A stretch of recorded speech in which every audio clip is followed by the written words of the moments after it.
You are making breakfast. The apartment is quiet. The morning sun cuts through the blinds. The electric stove coil is glowing a bright, angry orange. You reach across the counter to grab the salt shaker, and your foot catches on a floor rug. You lose your balance. Your bare palm slams directly down flat onto the glowing coil to catch your fall. You stand there for a full 3 seconds. You don't pull your hand away. You hear a loud hiss like water hitting a hot cast iron pan. Then you smell it.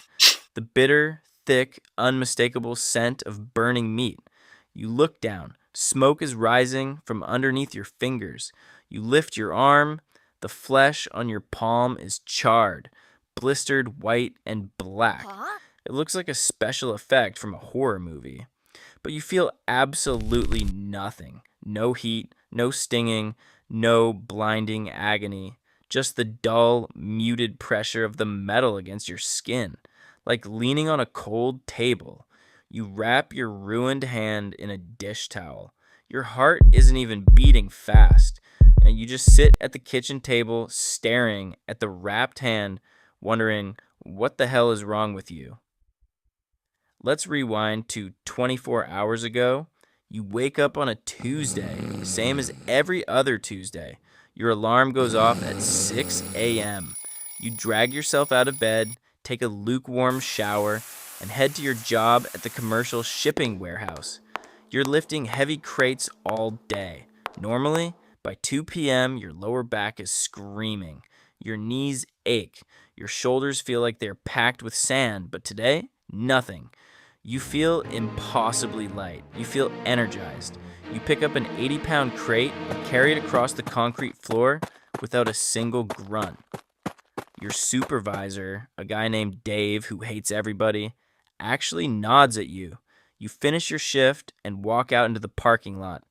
You're feeling so good you decide to jog the 3 miles home. You haven't jogged in 4 years. You run fast, really fast. You push your legs to a full sprint. You don't get a side stitch. Your lungs don't burn. Your calves don't cramp. You make it back to your apartment in under 18 minutes. You aren't even out of breath. You feel like you've unlocked a cheat code for the human body. You sleep like a rock. Then comes the morning with the stove. After wrapping your burned hand in the towel, you go to the hospital. You sit in the waiting room for 3 hours. A doctor finally sees you. He unwraps the towel and his eyes go wide. He asks what your pain level is. On a scale of 1 to 10, you tell him 0. He thinks you're in severe shock. He gives you a local anesthetic anyway before aggressively scrubbing and cleaning the burn. He refers you to a specialist. Over the next 3 weeks, you become a science experiment. They run MRIs, blood tests, nerve conduction studies, and genetic screenings. The neurologist, a woman with graying hair who always looks exhausted, finally calls you into her office with an answer. Congenital analgesia, or at least a late onset, highly aggressive, and unexplained variation of it. The pain receptors in your brain have completely shut off.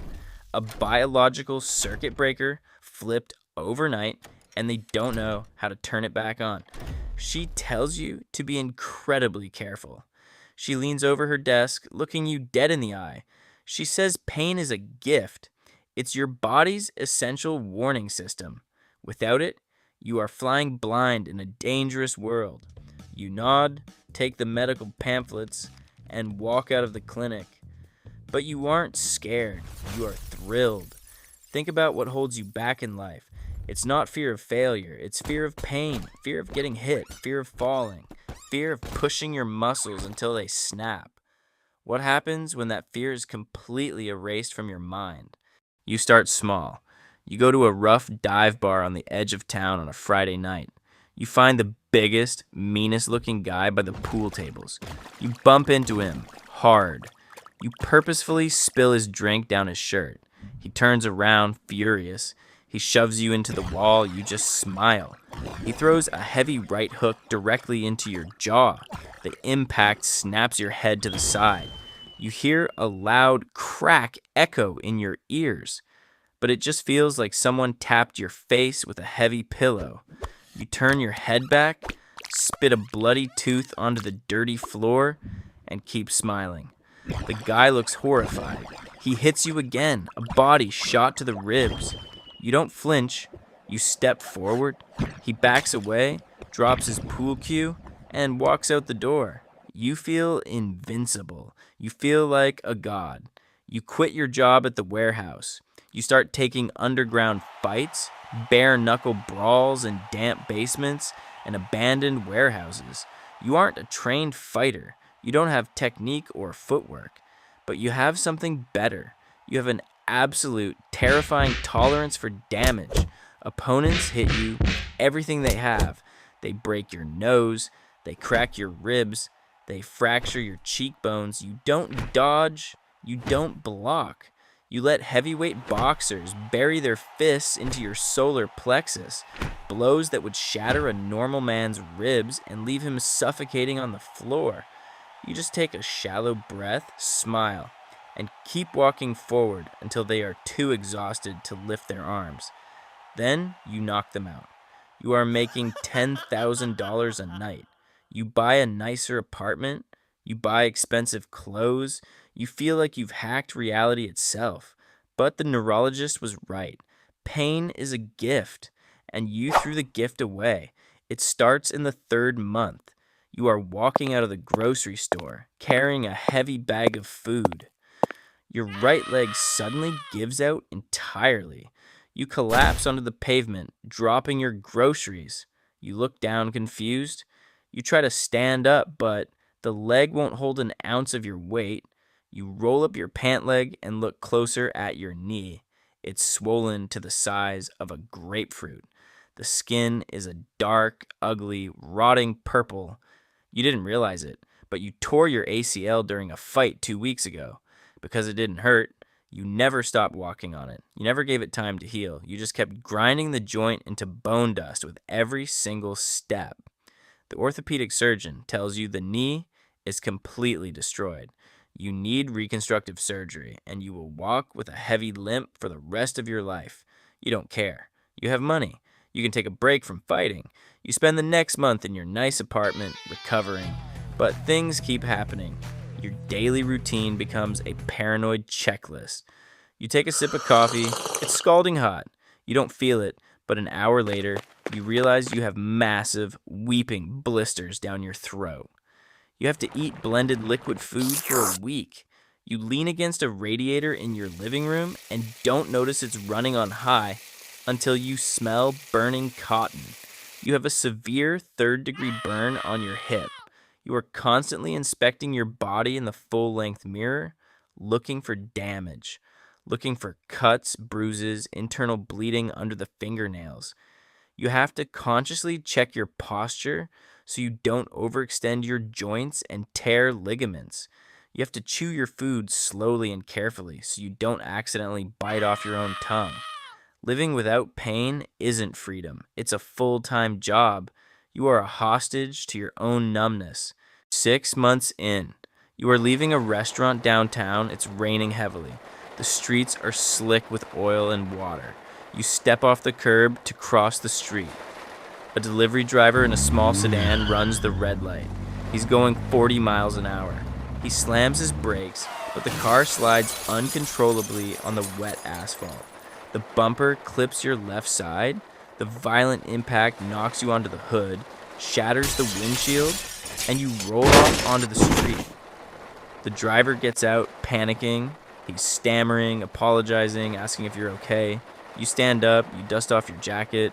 You do a quick visual check. Your left arm is bruised, but it moves fine. Your legs hold your weight, no bones sticking out. You tell the driver it's completely fine. He looks incredibly relieved, gets back in his shattered car, and drives away. You walk the 6 blocks back to your apartment. You unlock your door, step inside, and take off your wet coat. You feel a little tired, a little sluggish.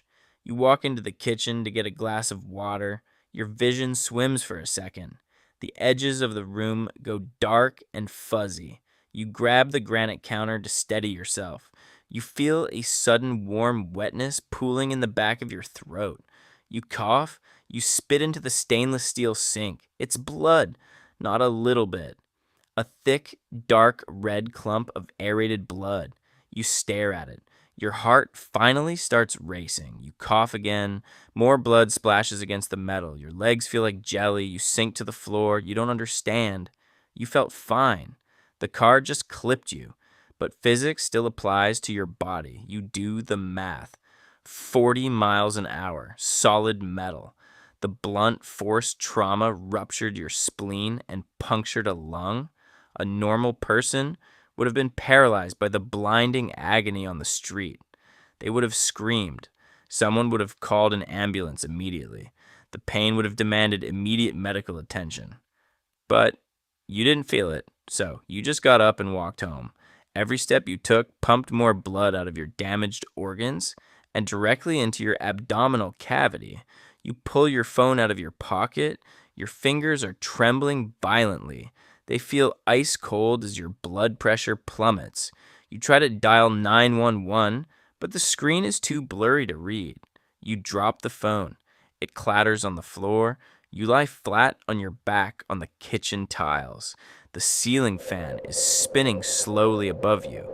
You feel sleepy, so incredibly sleepy. There is no pain, there is no suffering, just a quiet, overwhelming emptiness creeping up your spine. The doctor was right. Pain is a gift. It's the screaming alarm bell that tells you your house is on fire. You turn the alarm off, and now you are burning to the ground. You close your eyes. The ceiling fan fades into absolute darkness. The silence takes over.